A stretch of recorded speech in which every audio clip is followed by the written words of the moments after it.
கர்த்தருடைய பரிசுத்த நாமம் மகிமைப்படுவதாக. 21/4/2026 செவ்வாய்க்கிழமை, புதிய நாள், புதிய கால வேளைக்காய் கர்த்தரை நன்றியோடு துதிக்கிறேன், ஸ்தோத்திரிக்கிறேன். இந்த நாளுக்கான கர்த்தருடைய வார்த்தை வெளிப்படுத்தின விசேஷம் 7ஆம் அதிகாரம் 17ஆம் வசனம். தேவன் தாமே இவருடைய கண்ணீர் யாவையும் துடைப்பார். God shall wipe away all tears from their eyes. நம்முடைய ஆண்டவர் கண்ணீர் துடைக்கிற தேவனாக இருக்கிறார். கிறிஸ்துவுக்குள் மிகவும் பிரியமானவர்களே, இந்த வார்த்தைகளை கேட்கிற நீங்கள் யாராக இருந்தாலும் சரி, உங்களுடைய கண்ணீரை துடைக்கக்கூடியவர் நம் நடுவில் இருக்கிறார். உங்களுடைய கண்ணீரிலிருந்து விடுதலை கொடுக்கக்கூடியவர் நம் ஆண்டவராகிய இயேசு கிறிஸ்து. வேதனைகளினாலும் பாடுகளினாலும் மன வருத்தங்களினாலும் சஞ்சலங்களினாலும் போராட்டத்தினாலும் சமாதானமின்மையினாலும் ஏதோ விதமான குழப்பமான சூழ்நிலை நிமித்தமாகவும் இழந்தவைகள் நிமித்தமாகவும் நஷ்டப்பட்டது நிமித்தமாகவும் உங்களுடைய வாழ்க்கையிலே கண்ணீரின் பாதையில் நீங்கள் நடந்து கொண்டிருக்கலாம். இல்லாவிட்டால் கண்ணீரே உங்களுடைய வாழ்க்கையின் ஒரு பகுதியாக மாறிப்போன சூழ்நிலைகளிலும் காணப்படலாம்.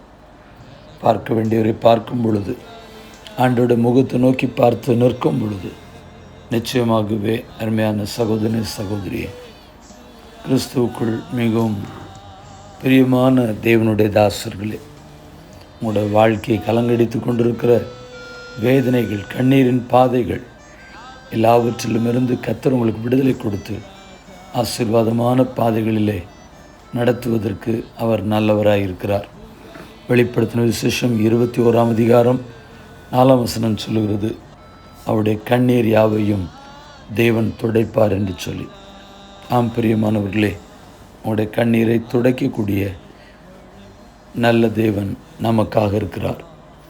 நிச்சயமாகவே மகிழ்ச்சியின் நாட்கள் உங்களுடைய வாழ்க்கையில் திரும்பட்டும்.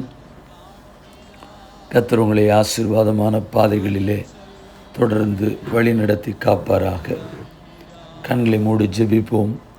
பரிசுத்தமுள்ள தேவனே, இந்த ஆசீர்வதிக்கப்பட்டதான புதிய நாள் கால வேளைக்காக என் தேவனை உம்மை துதிக்கிறேன், உம்மை ஸ்தோத்திரிக்கிறேன். கண்ணீர் துடைக்கக்கூடிய எங்கள் தேவன் நீர். இந்த ஜெபத்தை என்னோடு இணைந்து செய்கிற கேட்கிற ஜனங்கள் யாராக இருந்தாலும் சரி, வாலிபர்கள், சிறு பிள்ளைகள், நடுத்தர வயதில் இருக்கிறவர்கள், பெரியவர்கள், பரிசுத்தவான்கள், ஒவ்வொருத்தருடைய வாழ்க்கையிலும் கண்ணீர் துடைத்து சமாதான நதியைப் போல் ஒவ்வொருடைய வாழ்க்கையிலும் பாய பிதா குமாரன் பரிசுத்தாவி நாமத்தினாலே ஜெபிக்கிறோம். எங்கள் பரிசுத்தமுள்ள நல்ல பிதாவே, ஆமென். வாழ்த்துக்களுடன் ஜெபங்களுடன் pastor Jebadas. WhatsApp 9345353730. May Jesus bless you all. Amen. நேற்றைய கேள்வியும் பதிலும் நான் இருந்த கர்ப்பத்தின் வாசலை அதை அடைக்காமலும் என் கண்கள் காண்கிற வருத்தத்தை மறைத்து விடாமலும் இருந்ததே. யார் யாரிடத்தில்? யோபு 3ஆம் அதிகாரம் 10ஆம் வசனம். யோபு தன் 3 சிநேகிதர்களாகிய தேமானியனான எலிப்பாசும், சூகியனான பில்தாதும், நாகமாத்தியனான சோப்பாரையும் நோக்கி சொன்னது.